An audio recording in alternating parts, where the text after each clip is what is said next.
భాషా భాగాలు, parts of speech. భాషా భాగాలు అంటే ఇంగ్లీష్లో పార్ట్స్ ఆఫ్ స్పీచ్ అంటారు. అభ్యాసం 1. ఈ వీడియోలో అభ్యాసం 1లో భాషా భాగాల గురించి క్లుప్తంగా తెలుసుకుందాం. భాషా భాగాలు అంటే 5: నామవాచకం, సర్వనామం, విశేషణం, క్రియ, అవ్యయం. భాషా భాగాలు 5 అన్నమాట. ఈరోజు నామవాచకం గురించి తెలుసుకుందాం. నామవాచకం ఇంగ్లీష్లో నౌన్ అంటారు. నామవాచకం बोले तो नौन को बोलते. నామ్ పేరును తెలిపే పదాలను నామవాచకం అంటారు. నామ్ जो रहता उसको నామవాచకం बोलते. పేరుని తెలిపే పదాలను నామవాచకం అంటారు. మనుషుల పేర్లు, జంతువుల పేర్లు, చెట్లు, పండ్లు, పూలు, వస్తువుల పేర్లు, ప్రాణుల పేర్లు, దేశం పేరు, ఊరి పేరు మొదలైన వాటిని నామवाचकम అంటారు. इंसान का नाम, जानवर का नाम, झाड़ों का नाम, फ्रूट्स का नाम, फ्लावर्स का नाम, चीज़ों का नाम. प्राणुला పేర్లు बोल तो सांप, बिच्छू, चुमटी ऐसे चीज़ों को. देशम पे देश का नाम, ऊरी पेर गांव का नाम, ऐसे सारे चीज़ों को नामवाचकम बोलते हैं. एग्जाम्पल देखिए, रामुडू, रहीम, जोसफ, అబ్దుల్, అనిల్.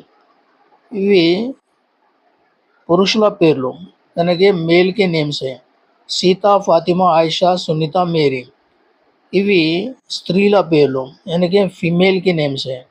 अब उसके बाद रिमेनिंग पूरे देखिए, जानवरों के नेम, बर्ड्स के नेम, ఓకే, ప్రాణుల పేర్లు మొదలైన వాటి అన్నీ నామవాచకాలు అంటారు. ఇవన్నీ నామవాచకం కింద వస్తాయి అన్నమాట. ఓకేనా.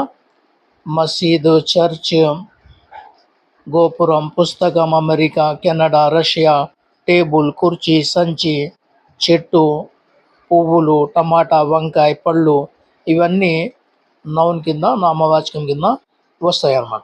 ఓకేనా. ఇక ఈ వాక్యాలు చూడండి.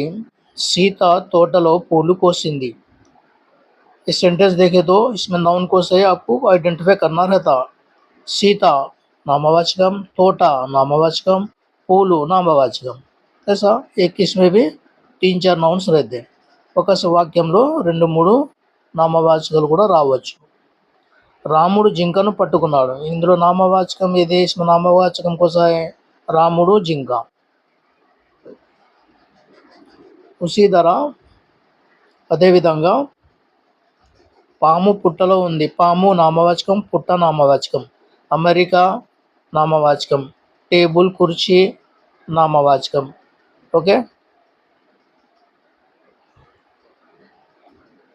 అమెరికా చాలా పెద్ద దేశం. అమెరికా నామవాచకం. మా ఇంట్లో టేబుల్, కుర్చీ, సంచి ఉన్నాయి. టేబుల్ నామవాచకం, కుర్చీ నామవాచకం, సంచి నామవాచకం.